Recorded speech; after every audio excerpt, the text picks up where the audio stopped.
Hi అండి. ఇవాళ మా ఇంట్లో మ్యాంగో పికిల్ పెడుతున్నారు.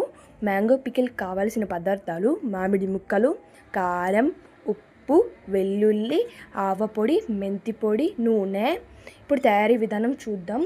ఒక వెడల్పైన బేషన్ తీసుకొని దాంట్లోకి ఒక మానిక మామిడి ముక్కల్ని తీసుకొని, మనం కారం ఎంత తీసుకుంటామో ఉప్పు కూడా అంతే తీసుకోవాలి. మేము గ్లాస్తో తీసుకున్నాము.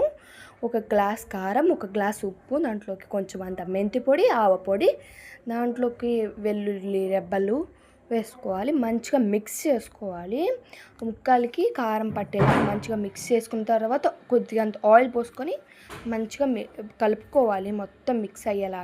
ఇంకా mango pickle ready. 3 days 4 days తర్వాత అన్నం వేసుకొని మ్యాంగో పికిల్ వేసుకొని నెయ్యి వేసుకొని తింటే సూపర్ అంటే సూపర్ ఉంటుంది. ఈ వీడియో మీకు నచ్చినట్టయితే లైక్ చేయండి, షేర్ చేయండి, కామెంట్ చేయండి, సబ్స్క్రైబ్ చేసుకోండి. Bye bye.